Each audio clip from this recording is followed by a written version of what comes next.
Harti ini sudah menceritakan bagaimana nanti imbasnya ketika Harti itu meninggal, dan dia merasakan kayak firasat-firasat mau meninggal itu sudah dirasa oleh Harti.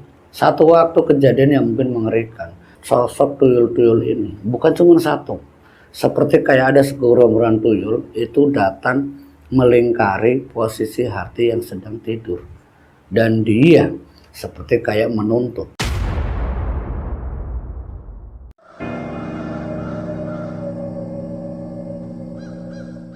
Bismillahirrahmanirrahim. Assalamualaikum warahmatullahi wabarakatuh. Alhamdulillah wa syukurillah wa ni'matillah la haula wala quwata illa billah, amma ba'd. Jumpa kembali di channel Hikmah Misteri bersama saya Pak Ade. Di kesempatan kali ini saya akan mencoba menceritakan kisah tentang azab pelaku pesugihan tuyul. Kisah ini datang dari salah satu emailnya Hikmah Misteri, yaitu salah satu pengirim cerita, sebut saja namanya Mbak Nadia. Mbak Nadia ini mengirimkan cerita tentang salah satu pelaku pesugihan tuyul, dan dia adalah kakak kandungnya sendiri. Ya, sebut saja di sini nanti namanya Bu Harti. Itu bukan nama asli, semuanya sudah saya samarkan sesuai dengan permintaan beliau. Dan tidak usah lama-lama, kita langsung masuk ke cerita Hikmah Misteri. Tapi sebelum saya lebih lanjut menceritakan kisah dari Mbak Nadia, saya ingin menyapa semua sahabat Hikmah Misteri yang ada di luar negeri, yang di Nusantara, dari Sabang sampai Merauke. Semoga kita dan kalian selalu dalam lindungan Allah Subhanahu wa taala, dicurahkan segala nikmat sehat walafiat, dilancarkan rezekinya, dipanjangkan umurnya, dan dimudahkan dalam segala urusan. Amin amin ya rabbal alamin. Di dalam ceritanya Mbak Nadia, awal mulanya dia ini diminta sama kakak kandungnya yaitu Bu Harti untuk merawat dan menunggu di salah satu rumah sakit. Itu cerita awalnya. Dan yang diketahui oleh Bu Nadia bahwa Bu Harti ini mengidap semacam kayak kanker payudara. Dan itu sudah beberapa kali bolak-balik rumah sakit, sampai satu waktu di 3 bulan terakhir itu Bu Harti meminta sama Nadia untuk menemani di rumah sakit karena suaminya dan anak-anaknya Bu Harti itu ya terbilang mereka itu sibuk lah, intinya pingin gantian ada yang jaga, yaitu Bu Nadia. Dan mulai saat itulah Bu Nadia akhirnya ya sedikit rasa penasaran dia muncul, apakah benar omongan tetangga kalau kakakku ini pelaku pesugihan tuyul. Dalam kondisi tertentu itu memang secara fisik terlihat kalau tubuhnya itu semakin kurus, wajahnya terlihat semakin menua. Memang secara kekayaan, secara fasilitas finansial semuanya dicukupi dan mampu dipenuhi oleh Bu Harti dan juga suaminya untuk anak-anaknya. Tapi semua itu sempat menimbulkan kecurigaan juga bagi Nadia, termasuk keluarga yang lainnya. Apakah kesuksesannya Harti ini dari pesugihan tuyul atau memang hanya sekedar rumor? Ketika di rumah sakit, saat itu Mbak Nadia melihat kondisi Mbak Harti, kakak kandungnya, itu sudah dalam keadaan mungkin dia terbilang sangat memprihatinkan ya, bagaimana tidak. Di saat dia berbaring, itu ada bagian tertentu yang terus-menerus seperti mengeluarkan darah, dan itu harus gonta-ganti baju. Nah, ini yang menggantikan itu Mbak Nadia sebagai adik kandungnya yang sama juga sebagai seorang perempuan. Jadi rasa risihnya sebagai kak beradik itu sudah mungkin hal biasa. Bagi Mbak Nadia ketika mengganti pakaiannya Bu Harti, selalu ada bekas darah di pakaiannya. Dan itu satu harinya mungkin sampai 7 kali gonta ganti baju. Karena tetesan darahnya itu bisa mungkin sampai ke perut, itu terus mengalir. Kayak tetesannya itu terus mengalir, yang bahkan kalau sudah terasa basah itu harus ganti. Itu setiap 2-3 jam itu harus ganti baju. Satu penyakit yang benar-benar membuat Mbak Nadia itu bertanya-tanya, Mbak, sebenarnya penyakit ini apa sih Mbak? Kalau memang kanker payudara harusnya pas operasi kemarin ya Mbak setidaknya bisa mending, tapi kenapa kok tambah parah kayak gini? Alasan dari Bu Harti menjelaskan ke Mbak Nadia waktu itu, ya alasannya salah operasi, salah obat. Tapi masih terbesit dalam hati Mbak Nadia, apa jangan-jangan kakakku ini benar-benar pelaku pesugihan tuyul? Karena rumor itu memang sering muncul dan sering didengar oleh Nadia bahwa kakaknya itu adalah pelaku pesugihan tuyul. Tapi waktu itu Mbak Nadia tidak berani sedikit pun menanyakan ke Mbak Harti Yang dia saksikan ya keadaan kondisi fisiknya selama hampir 1 bulan di rumah sakit. 1 bulan di rumah sakit dia harus dirawat, sampai suaminya karena melihat kondisi istrinya yang semakin hari semakin parah dan rumah sakit seperti tidak mampu untuk mengobati penyakitnya Bu Harti. Bu Harti akhirnya diminta untuk dirawat di rumah, karena pelayanan rumah sakit pun ya mampunya seperti itu. Usaha operasi sudah dilakukan, usaha apapun sudah dilakukan, yang terbaik, yang fasilitasnya komplit sudah diusahakan untuk menangani Bu Harti. Tapi pada kenyataannya selama berbulan-bulan dan 1 bulan Mbak Nadia itu menemani Bu Harti, kondisinya semakin memburuk. 2 bulannya Bu Harti itu ada di rumah, dia dirawat dan dijaga oleh Mbak Nadia. Pekerjaan setiap hari Mbak Nadia tidak lepas mengganti baju yang penuh darah. Sampai satu waktu, tepat setengah bulan di rumah, bau darahnya itu amisnya minta ampun. Ada sesuatu yang janggal dalam tubuh Mbak Harti, kakaknya Mbak Nadia. Satu malam, dia masih ingat betul ketika malam itu malam Jumat. Mungkin sudah hampir 17 hari dia di rumah dirawat, yaitu Bu Harti. Yang biasanya Mbak Nadia itu mengganti baju Bu Harti.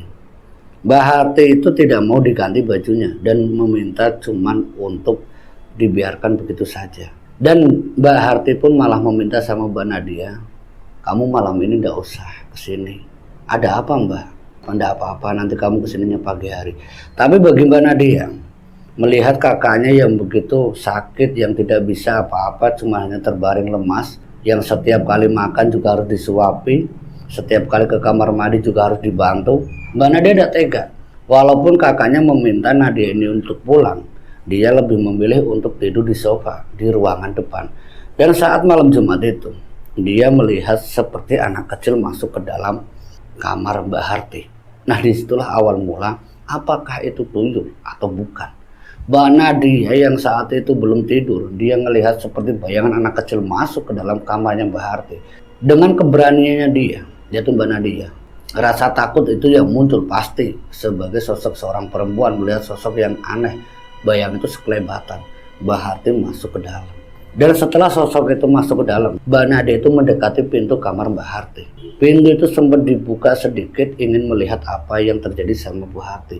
Dan saat itu dia seperti sedang, ya kayak mengeloni lah, kayak memeluk sesuatu.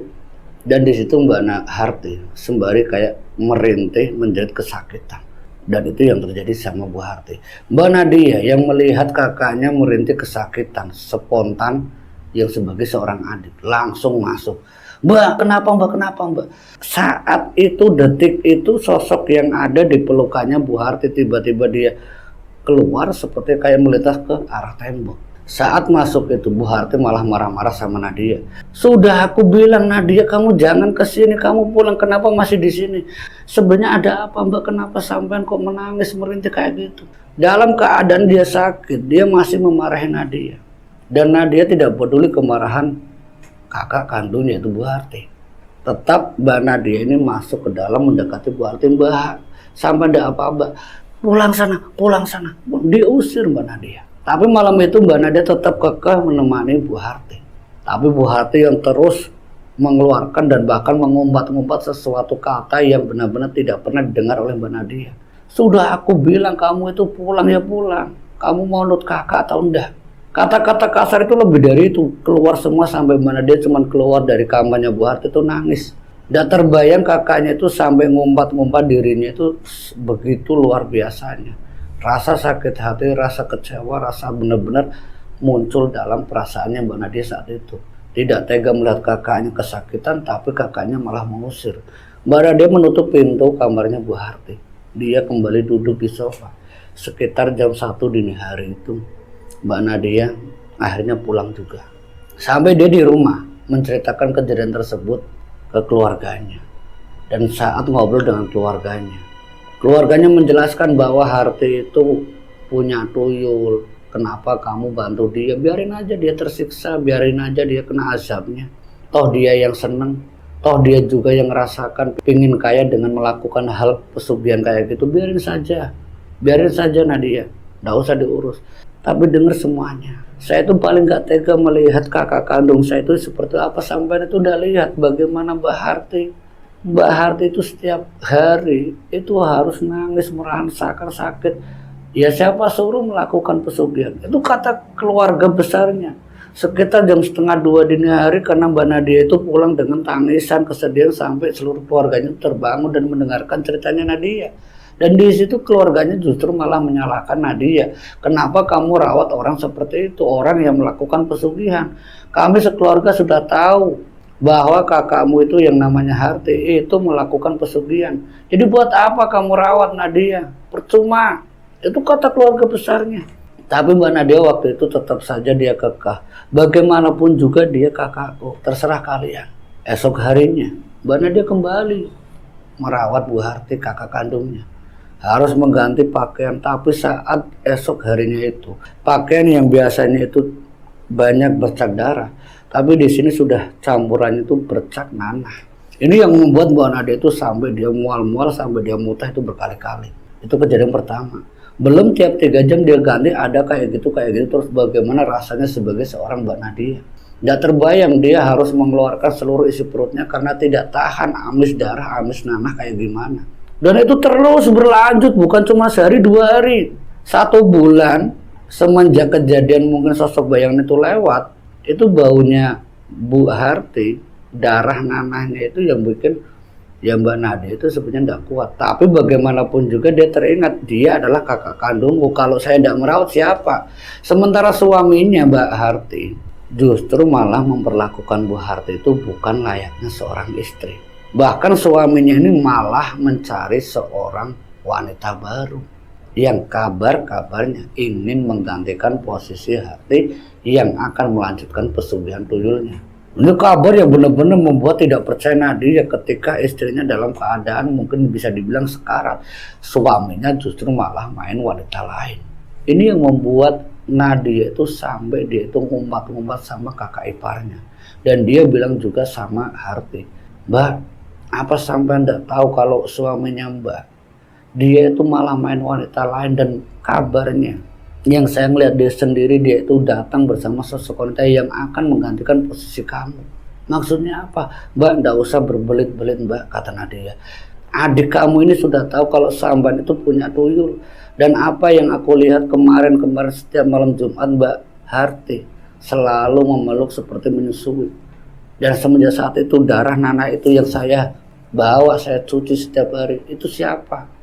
Kalau bukan Mbak Harti melakukan pesugihan dulu, tidak mungkin sampean tidak sembuh. Usaha suami Mbak, usaha keluarga berobat ke sana sini. Ini semua azabnya sampean Mbak Harti. Sampean harus tobat, sampean harus sadar. Ketika Nadia menasehati kakaknya Harti untuk bertobat dan sadar, seketika Harti hanya bisa menangis. Tapi dengan satu kalimat, semua sudah terlambat Nadia. Semua sudah terlambat, aku tidak mungkin melepaskan perjanjian itu. Mbak, tidak ada kata terlambat Mbak. Apa sampai Anda tahu kalau suaminya Mbak itu nyari wanita lain sebagai penggantinya Mbak? Biarin saja, toh dia juga nanti bakal merasakan. Maksudnya apa Mbak? Di dalam perjanjian, akhirnya cerita ini Harti. Karena Nadia sudah tahu, Harti cerita kalau di dalam atau di balik perjanjian pesugihan tuyul itu bukan hanya Harti yang bakal terima azabnya, tapi suaminya juga bakal kena. Tapi itu tidak ditahu kapan waktunya. Setelah beberapa hari semenjak kejadian tersebut, itu sesuatu memang terjadi sama suaminya Harti. Setiap kali usaha yang dia lakukan itu seperti mengalami kegagalan. Setiap pulang selalu dengan marah-marah. Karena semua itu ternyata berdampak pada apa yang dilakukan Harti. Karena Harti yang seharusnya menyusui tuyulnya sendiri, yang setiap kali diminta sama suaminya untuk mencuri uang-uang di tempat yang sudah diincar suaminya. Tapi perjanjiannya ketika tuyul itu selesai kerja harus disusui. Dan Mbak Harti yang sudah menolak, tidak mau dan tidak sanggup karena dia tidak kuat menahan sakit yang benar-benar nyata dirasakan oleh Mbak Harti. 1 bulan sebelum Mbak Harti ini meninggal, yang dilakukan Mbak Harti itu dia sudah tidak lagi mau menyusui tuyulnya. Dan itu berimbas pada perilakunya si suaminya Harti. Perilaku suaminya yang sudah temperamen, sering ngamuk, sering ngacak-ngacak seisi rumahnya, ini seperti sudah kayak orang gila. Setiap kali pulang dia tuh seperti kayak kecewa. Dan pernah datang satu waktu ke Nadia, mungkin tepat sekitar 21 hari sebelum Harti itu meninggal. Suaminya itu ngumpat-ngumpat, bahkan memarahi si Harti. Kamu tidak becus, cuma nyusu itu aja tidak mampu. Dia tidak merasakan bagaimana rasanya Harti yang setiap kali harus menyusui itu dalam keadaan sakit perih yang bagaimana rasanya tidak bisa dijelaskan. Ketika suaminya Harti ini membentak Harti, Mbak Nadia dengan beraninya dia melerai. Mas, sampai ndak lihat istrinya Mas sendiri dalam keadaan kayak gini. Sampai itu sudah gila apa tuh gimana? Saat itu Nadia langsung ditampar. Dia merasakan tamparan kakak iparnya. Dan saat itu Nadia semakin berani. Sampean sudah tahu, silakan, saya sudah tahu sampean mau cari istri lagi. Mau pergi silakan pergi, tapi ini kakakku. Memang dia istrimu. Tapi ingat, aku sudah tahu kalau yang bakal terjadi sama kamu ketika nanti Mbak Harti ini meninggal. Karena di dalam ceritanya Mbak Nadia, Harti ini sudah menceritakan bagaimana nanti imbasnya ketika Harti itu meninggal, dan dia merasakan kayak firasat-firasat mau meninggal itu sudah dirasa oleh Harti. Setiap perilakunya dia sehari-hari dengan keadaan tubuh yang semakin mengurus, dengan keadaan darah Nana yang setiap hari mengalir harus diganti baju oleh Nadia. Satu waktu kejadian yang mungkin mengerikan, sosok tuyul-tuyul ini bukan cuma satu. Seperti kayak ada segerombolan tuyul itu datang melingkari posisi Harti yang sedang tidur. Dan dia seperti kayak menuntut. Itu cerita dari Harti. Dia menuntut untuk segera menyerahkan dirinya. Karena yang sebenarnya terjadi, setiap tuyul yang disusui itu bukan air ASI, tapi sari-sari kehidupan dari Harti. Dan Harti yang waktu itu dikerubungi oleh rombongan tuyul, Harti merasakan dia sudah tidak sanggup, dia pasrah. Kalau mau ambil saja, tapi aku berpesan, ambil juga nyawa suamiku. Karena sebab dia aku seperti ini. Dan ketika esok harinya dari kejadian tersebut diceritakan ke Nadia, makanya Nadia tahu kalau nanti Harti meninggal bakal terjadi sama suaminya. Dan tidak berselang lama, tepat 1 minggu sebelum Mbak Harti itu meninggal, segerombolan itu datang lagi dengan seperti menyiksa Harti. Saat itu Harti seperti kayak benar-benar dirinya itu kayak disiksa. Tubuhnya itu remek kayak diinjak-injak. Dan setiap tangisan, jeritan tangisannya itu nyata dirasakan oleh Harti yang Nadia saat itu di sampingnya. Dia tidak tahu apa-apa. Mbak, kenapa Mbak? Kenapa Mbak? Kenapa Mbak? Mbak Harti bilang, aku tubuhku diinjak-injak, apa kamu tidak lihat? Sebagai mata awam, sebagai manusia awam, tidak bisa melihat kalau tuyul itu sedang menyiksa Harti. Tapi Harti terlalu ngomong sama Nadia. Nadia, lihat itu tuyul itu menyiksa aku, dia menginjak-injak tubuhku bahkan sampai ke ubun-ubun dengan keadaan tangan yang tidak bisa bergerak, terbaring lemas di tempat tidur yang sudah tidak berdaya. Harti merasakan dirinya itu disiksa, diinjak-injak, bahkan setiap tuyul itu bergantian menyusup ke area tertentunya Mbak Harti. Rasa sakit itu menangis seketika. Saat itu membuat Mbak Nadia itu memeluk bagaimana caranya. Sampai Mbak Nadia berusaha sebisa mungkin dengan bacaan-bacaan sebisanya Mbak Nadia. Tapi saat itu Mbak Harti hanya bisa menangis berhenti. Itu 7 hari. Dan itu terjadi runtutannya setiap malam. Sampai singkat ceritanya pas malam terakhir sebelum Harti itu meninggal, dia yang tidak sanggup, dia bersumpah untuk suaminya. Aku seperti ini karena kamu Mas. Dan kamu harus merasakan akibatnya. Aku mati, kamu pun harus mati. Itu sumpah atau ucapan yang dikeluarkan dari Harti ketika malam hari sebelum dia meninggal. Itu didengar oleh suaminya, didengar oleh anaknya termasuk Nadia. Setelah dia mengucapkan kalimat sumpah serapah tadi, yang disaksikan mungkin juga oleh gerombolan tuyul yang tidak bisa dilihat oleh Nadia. Nadia dijelaskan sama Harti itu disaksikan sama Raja Tuyul. Nadia, aku pesan sama kamu, selamat tinggal. Maafkan kakakmu yang tidak bisa tobat, tidak bisa kembali sadar. Semuanya sudah terlambat dan ini perjanjianku. Nadia hanya bisa menangis ketika mendengar kakaknya itu seperti pamitan. dan tidak berselang lama, hanya butuh 3 jam. Nadia melihat kakaknya itu sakaratul maut, nafas yang tersengal-sengal, susah untuk keluar, mata yang melotot, wajah yang sudah sangat kurus tinggal kulit sama tulang, tubuh juga remek, ya kayak diinjak-injak tapi memang sudah tidak berdaya. Dan itu dirasakan sampai tubuh Mbak Harti bergetar. Sampai singkat ceritanya Mbak Harti itu meninggal dunia. Saat pemakaman esok harinya, 1, 2, 3 hari tidak terjadi apa-apa sama suaminya. Tapi belum genap 40 hari semenjak Mbak Harti ini meninggal.